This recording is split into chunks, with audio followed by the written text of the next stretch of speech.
If stones could speak and walls could breathe, if the streets could sing to us their prayer, the ancient trees that murmur softly, and the river whispered stories to the air, what would the city, my home, tell you?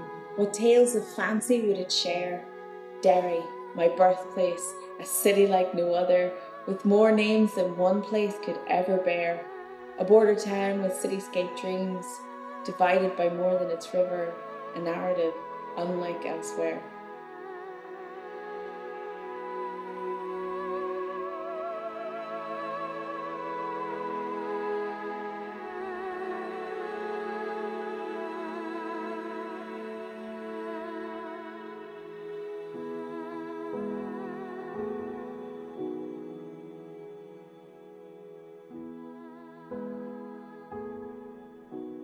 This is Derry, Northern Ireland's second city, located on the northwest corner of the island of Ireland, and almost 2 hours away from the capital, Belfast.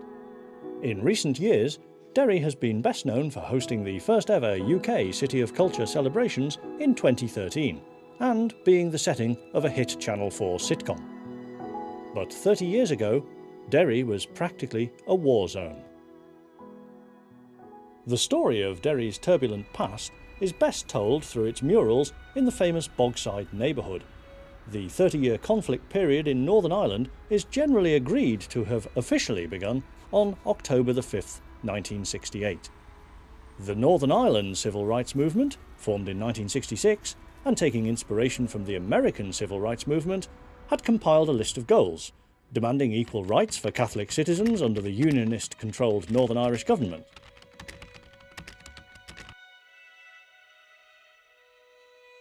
On the morning of October the 5th, the first Civil Rights March banned by the government went ahead in Derry, leading to marchers being confronted by the Royal Ulster Constabulary, injuring around 100 people and sparking riots in Derry in the aftermath. Rioting and frequent bombings continued into 1969, resulting in the Battle of the Bogside, which took place from the 12th to the 14th of August of that year, between residents of Derry's nationalist areas and the RUC. These areas quickly became no-go zones for the RUC, and the British Army was eventually called in to deal with the escalating violence. For the next 30 years, rioting, bombings and shootings became part of everyday life in Northern Ireland. The conflict saw the resurgence of the IRA, resulting in over 3,000 deaths.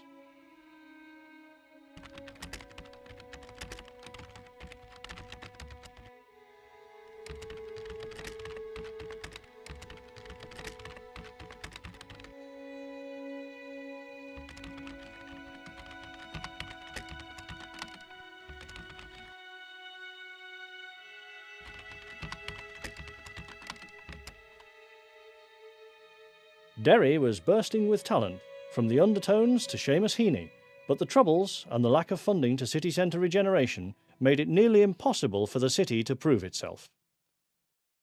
A story that's steeped in conflicting traditions of factory girls, apprentice boys and dance hall beats.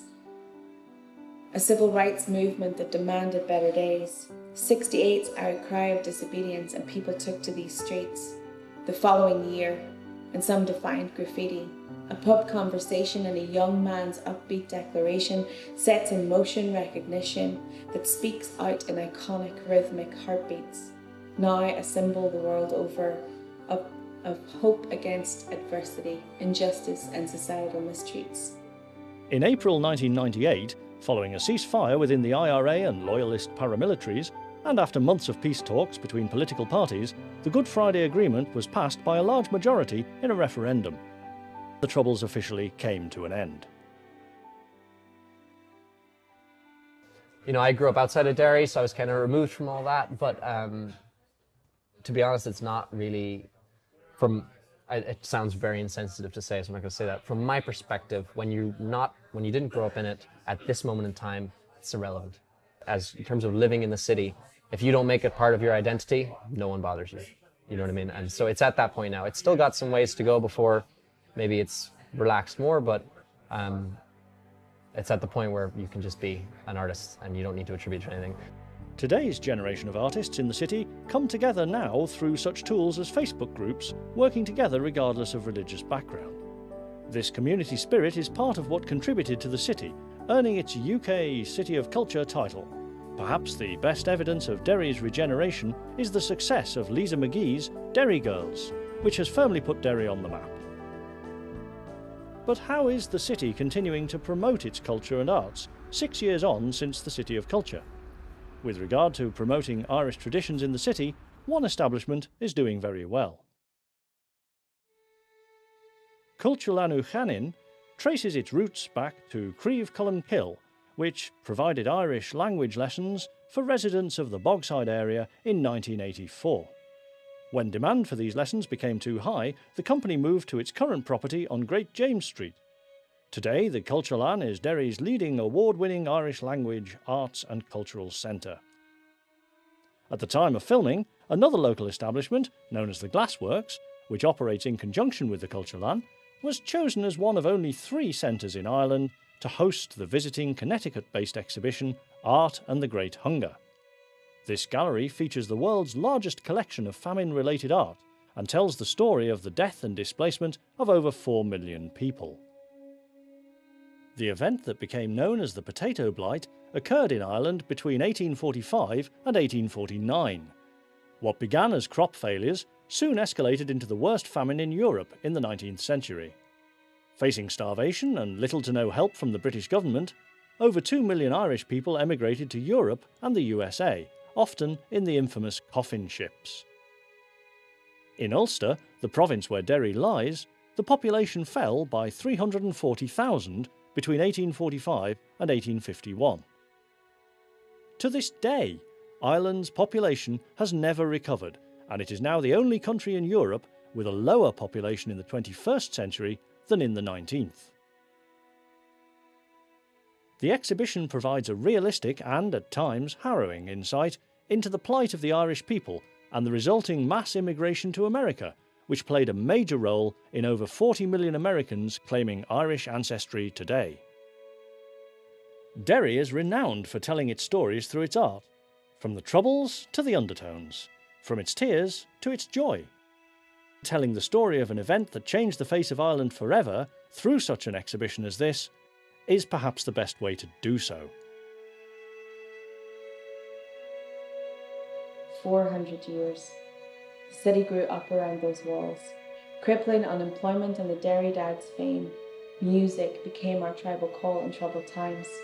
The working class soul and punk's rebellious flame spoke truths of dissatisfied and angry youths loudly in brash tones that relinquished any shame. Derry. There's music in the air and the water. It's our lifeblood, our nourishment and claim. The steady sound of the factory machines kept the city flowing in perfect metronomic frame. Another local establishment actively working with creatives in the city in order to provide a hub to promote their work is Bennigan's Bar. Rory McSwiggan, host of the weekly Chicken Box Comedy Club, is one of these creatives. Well, the idea behind Chicken Box Comedy Club was to get a place for people to do comedy in Derry, because I knew there were loads of people who wanted to do comedy, and the only thing was a monthly comedy club. And like there's been comedy clubs coming and going over the years, but they don't always stay and they're not on all the time. Belfast has a pavilion comedy night, an open mic every Monday night, and that's been going for like 15 years or something.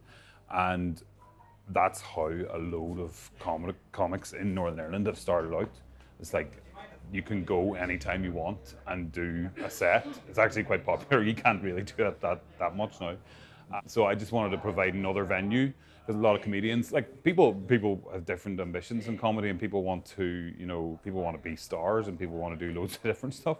But some people just want to get on stage and do some comedy regularly. They don't want to make a whole career out of it necessarily, but this is a place that people could go.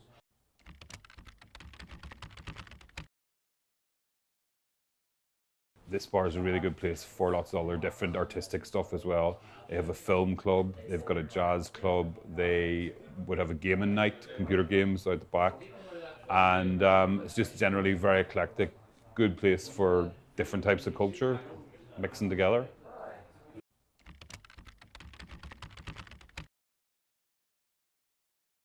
Yeah, I think Bennigan's is definitely a real good cultural hub, and it's worked because it's come out of the bar itself and it's come out of the people who go to the bar. You know, a lot of the people who play here, musicians, like bands like Foreign Oil, like Lost Avenue, are people who are here anyway. And it's like, if they do a gig here, it's like their home gig, and it's a brilliant gig because it's like doing it in their front room because they're here all the time.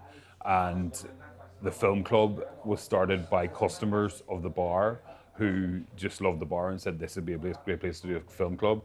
I had been around doing the game show, doing loads of things for a long time, and I thought, well, why not do it here? This would be the perfect place to do it.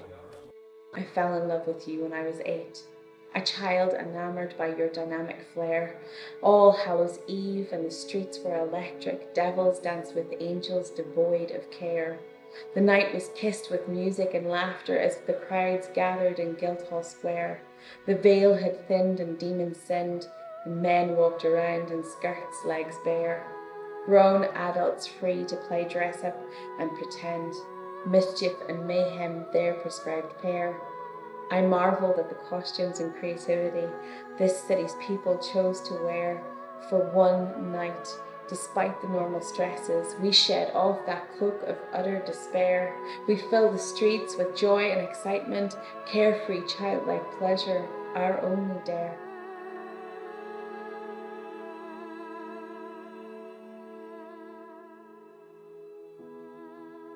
In 2015, something occurred that surprised many people in Derry, yet perhaps didn't surprise any at all. USA Today named Derry the best Halloween destination in the world, over such competitors as Transylvania and Salem, Massachusetts. But it's not too difficult to see how Derry earned that title. After all, Halloween itself derives from the old Celtic pagan festival Samhain. The mass marketing of Halloween in America led to its increasing popularity in Europe in the 20th century, and it was during this that Derry's world-class festival found its roots.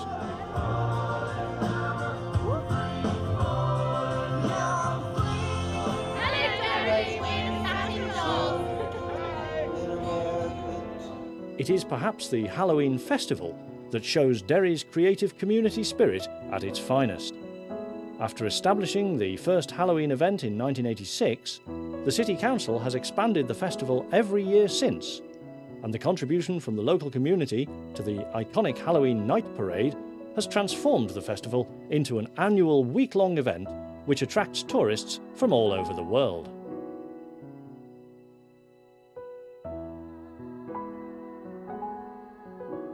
"2018's festival, titled Under the Samhain Moon, attracted over 100,000 visitors to the city, all wanting to catch a glimpse of the fireworks and festivities.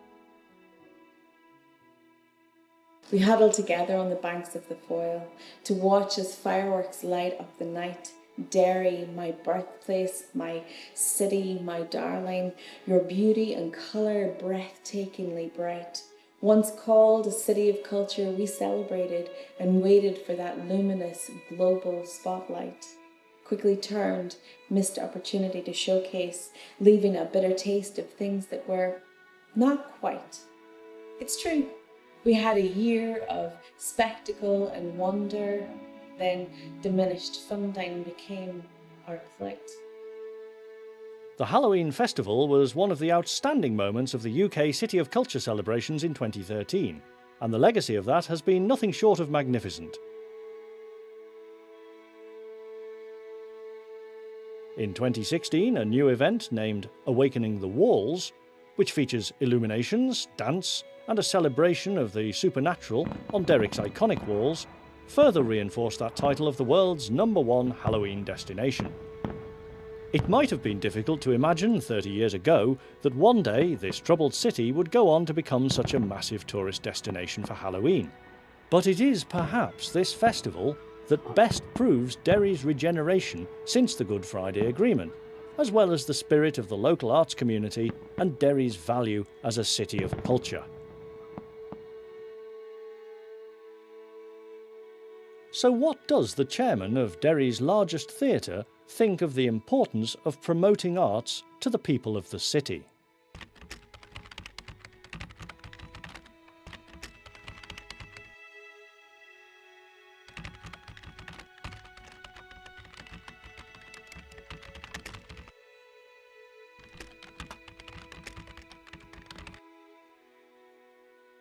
We were getting into a situation where we didn't have a theatre going tradition here or a theatre going audience. So we have to build and grow our audiences for the next 20 years. And that's why we went to looking at the interactive programme and develop that project to what it is today. So that really engages just a whole new audience, engaging young people and people from backgrounds who their parents, grandparents would never dream of walking inside the door of a theatre because they found it intimidating, unwelcoming, that it wasn't a place for them to be. So it really was about reaching right out into the hearts of communities and saying, this is the biggest community centre in the city and we all want everyone to use it. And at the minute we have, on average, at least 1,000 people a day coming through this building. And there's been, there have been problems, even post the Good Friday Agreement with civic unrest here, certain times of the year in the city. And we've always, apart from developing audiences, it's about developing something, an alternative for young people to become involved. Because the worst thing you can have is thousands of young people roaming around the streets of the city during the summer with nothing to do. So we really set out, it's one of the sort of the tenets of our theatre here, that we want to work with young people. We want young people coming in here. We want people experiencing the theatre, not just what you see on the stage, but all the other stuff that goes on behind the scenes as well.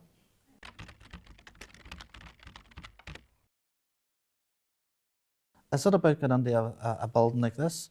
What about street performance? What about circus? What about poetry, song, dancers? There's a whole myriad of cultural and arts events that actually it's how you define what is a cultural event. I mean, the film industry in Northern Ireland as a whole, for example, has gone through the roof.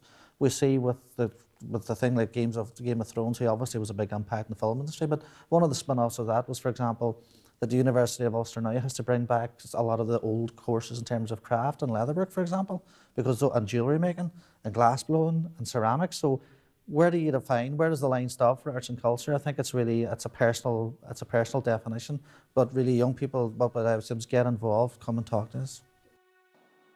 We sit on the boundary edges of this country, a mere stone's throw from our Donegal kin. Political uncertainty of a failing government, an economic vacuum and industry thin. Identity issues and border-crossing fears, power-sharing leaderships that won't give in, corruption, scandals and a language stalemate. Meanwhile, our city strategy needs rescued from the bin. On shaky ground lies our peace agreement, and we're all expected to just take it on the chin. Despite Derry's huge transformation in the 20 years since the signing of the Good Friday Agreement, a number of issues remain today. One of these is Brexit. In 2016, the UK voted to leave the EU. 56% of Northern Ireland, however, voted to remain. Two local actors have come forward to discuss how this issue will impact EU funding for arts in Derry.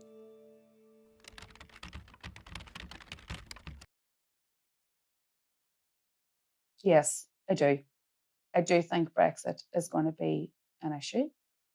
We were very lucky in that if I needed to go to London for an audition, if I got a part and I needed to go to France, it was all very open. The EU have poured a lot of funding into the arts, and I don't know where that funding is going to come from when that is taken away, because it has become inherently clear to us all that the 6 counties are very much, I would nearly say, an afterthought. I don't think that there is the drive to defund the things that have been going on. I don't think there's the money to replace the funding that we may lose. I think it will for the people who's getting funding off the EU and stuff. It's definitely going to have an impact. I think theatre groups and stuff like that. It will have an impact. It won't have an impact on myself because I've never been funded or anything. But I think it will have a big impact. We don't know what the situation is going to be with the border. Is it going to be even slightly more difficult to get over the border? Even slightly more difficult in having to fill out a form for a special card, that can be frightening for people. And it can throw up an obstacle, no matter how small, to someone's job, to someone's livelihood, or to someone who is trying to enter that world. It's just another step, another block in the way. The dire implications of Brexit on the north of Ireland are already visible. In a town where peace has always stood on fragile terms, threats of the return to a hard border can stir up old tensions. Since the Brexit vote in 2016, there has been a rise of dissident Republican activity in Northern Ireland. At the time of shooting this documentary, a group dubbed the New IRA were held responsible for detonating a car bomb outside the city's courthouse, located next to a busy part of the city centre. 2 months later, the same group was suspected of sending parcel bombs to locations in London and Glasgow. The people of Derry made it clear in the aftermath of the car bombing that they do not wish to see a return to the past. Whenever it comes to Brexit, I think that there was so much misinformation, and it was all simplified down to a very much us and them situation, which there's no nuance there, and I don't think that's accurate. I don't think that's fair, and I don't think it's helpful, because it makes a situation that is inherently grey very black and white, which is just, it doesn't work. So at this minute in time, we are all in a state of uncertainty. We don't know what's going to happen. We don't know. Every day there's a news report that's different. There will be a hard border, there won't be a hard border. The backstop must go, the backstop cannot go. So in an uncertain world, which is working on the arts, it just adds another level of uncertainty, which nobody needs. And that's me coming from a very, not even scratching the surface of the depth of the issue, but that's just me coming at it very simplistically. And I do foresee some issues there. The consequences of Brexit could also see a cut in European funding to various schemes across the UK, and one in particular that has already been directly affected is the Arts Council of Northern Ireland. Founded in 1995, this legal agency is responsible for distributing government funds to various cultural projects across the north. However, over the last 5 years, there have been annual cuts to arts funding across Northern Ireland, directly affecting local establishments.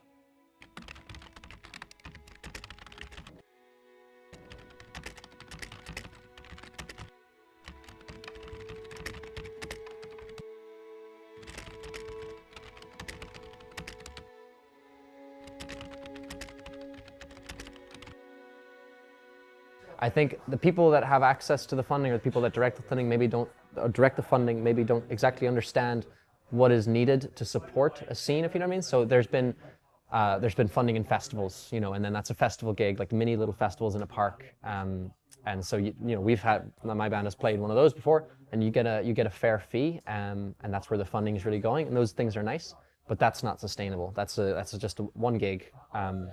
It's fine. It's not really helping the scene. It's encouraging the scene, but it's not helping it. Places that have made a major difference in the music scene of recent is actually Bennigan's, and I'm not saying that just because I'm here or work here.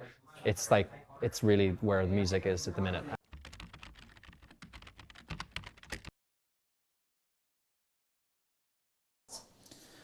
Well, I think for many, many years there has been a disparity of funding. I think the Arts Council, part of me has a sympathy, an empathy with the Arts Council, because they can only give out what money they receive from central government.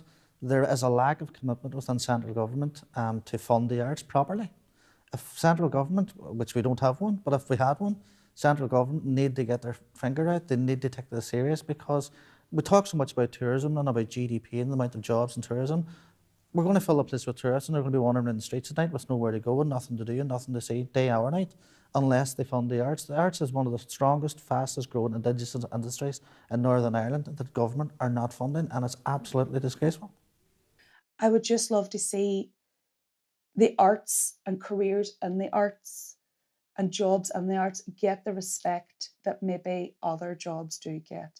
And I recognise that we are coming out of a conflict period, and that, jobs were gold in Derry in living history. If you got a job, it was hold on to it, and you want something stable, and you want something with a future and a pension. And unfortunately, those are not things that are always accessible to any kind of person in the arts, any, you know, level of performer or whatever. I would love that recognition of the arts as career to come to Derry. I think maybe sometimes for bringing in and nurturing new talent that needs support. I think it's important to have Arts Council funding. It's definitely very important. There's been gigs in here that couldn't have been paid for just by the punters coming in and by the bar itself. You know, you do need that. Organisations like Moving On Music, who fund gigs like that and really give you that kind of support. I think that support is definitely, the arts are very important for communities, for socialising, for health in general. There is a lot of funding and attention in council things for funding those kind of cross-community entertainment, stuff like that. I think that less of that, do you know what I mean? That needs to be less of a focus on the arts now. You need to just fund the arts and make Derry a city that's relevant for its own sake, as opposed to, you know what I mean, like trying to like actually just support art for the sake of it, rather than to support some ulterior motive that makes you look good on paper. You know? Whilst the City of Culture was a success at the time, how do the local artists in the city feel about its legacy 6 years on?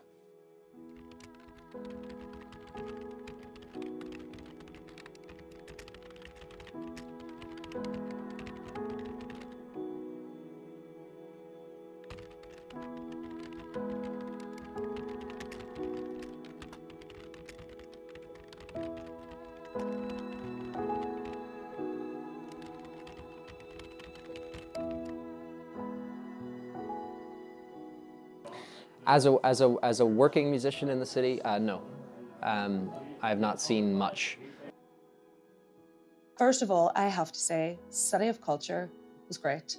We had a ball, the town was buzzing, there were events. The return of Colin Kill was one of the best things I have ever seen. I was in one of the performances, but there was performances throughout the city.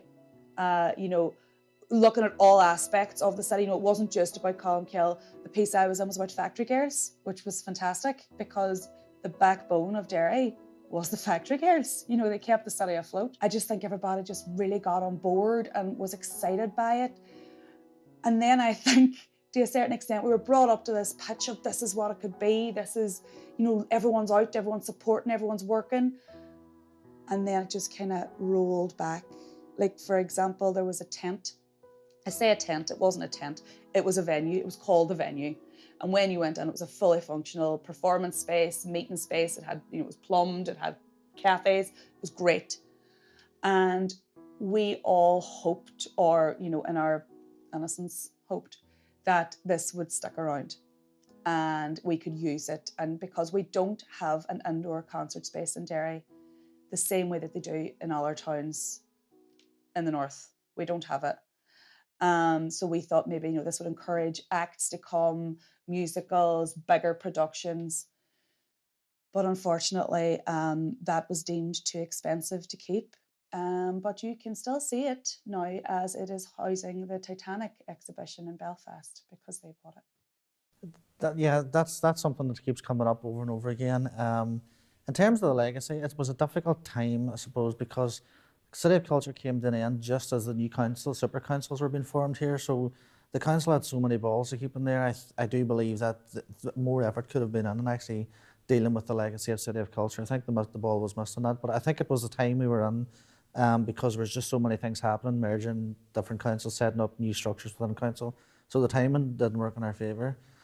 Specifically in terms of the venue was a great asset to have for the year. But what it did prove, if you look at the figures, it actually proved that Derry's not ready for a venue that size. To be honest, I think the tent was a lot of money just going on one thing, whereas if it was me, I would have been putting it on the actual building, you know, with the capacity. Millennium Forum's brilliant, but the capacity is only maybe 900.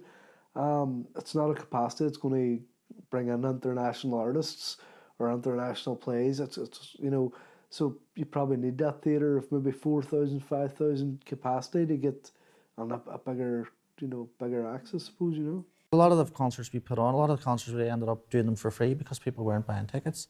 To have a venue that size with that capacity and an audience, it's extremely, hugely expensive.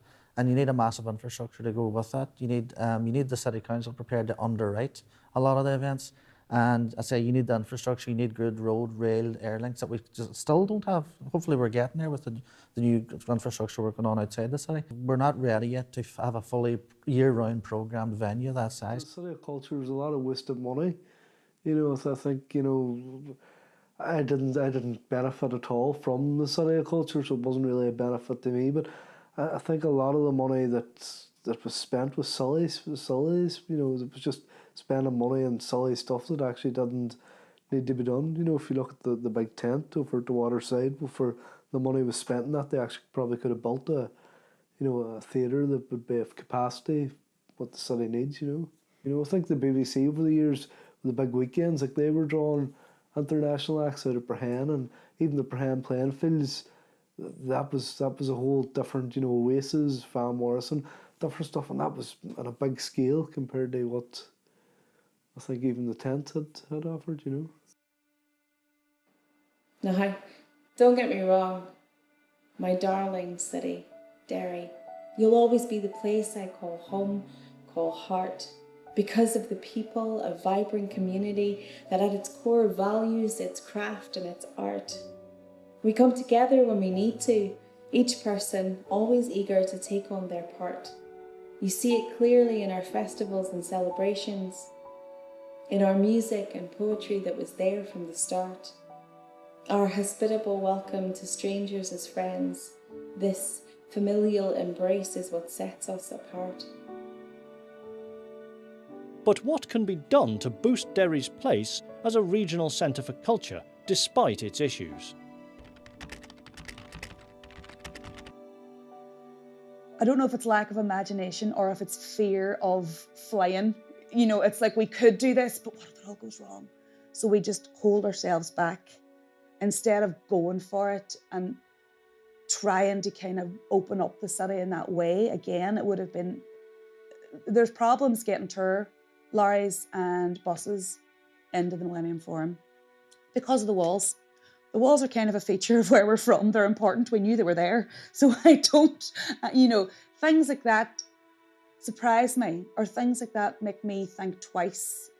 And I wonder about those decisions. And I wonder, is it fear of the unknown? Is it fear of taking that big step?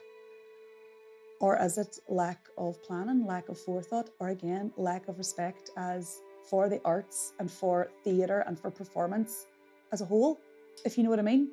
It's like, oh, that's okay for other places. It's okay for London. It's okay for Belfast. It's okay for Dublin. But we don't do that here, but we could. And I find that very frustrating.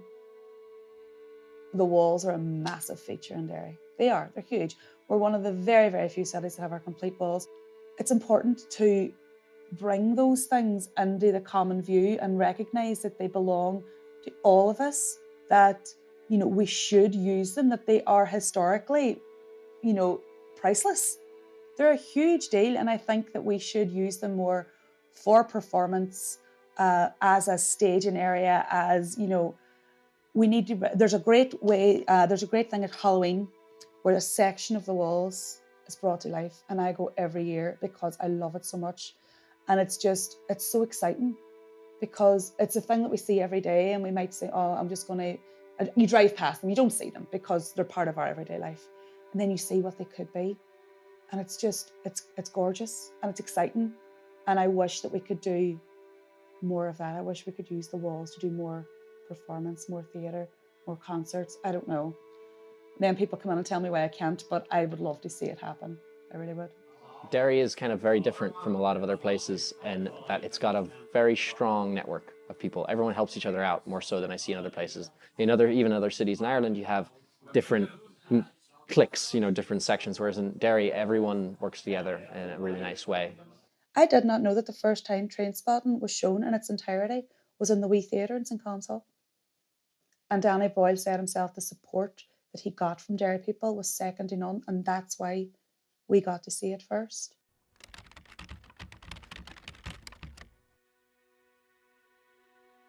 It's sky's the limit. I love Derry. I think a lot of people do. It's a really good. It's got a lot of potential. It just needs people to put the time and money in. I would love to see a venue. I'd love to see a proper, like somewhere that has restaurants and everything and it. If you look at even there along the quay, some of the quayside shopping centre, like imagine changing that on the concert venue, restaurants. We've got a great bowling alley and stuff. But even moving a concert venue down there that would like this big multi-place with everything in it. I've seen it grow, so I think it'll still grow. I just hope it grows in the right way and people get the right idea of how to support a scene. Yeah, I've faith in the city. We all got behind Derry Girls because A, it's brilliant, and B, it's about us. And that kind of love for home place and support for home place, I would love to see us go even bigger, do more. Why not us? If stones could speak, and walls could breathe, if the streets could sing to us their prayers, the ancient trees that murmur softly, and the river whispered stories to the air, where would this city story take you? What adventures would you find hidden there?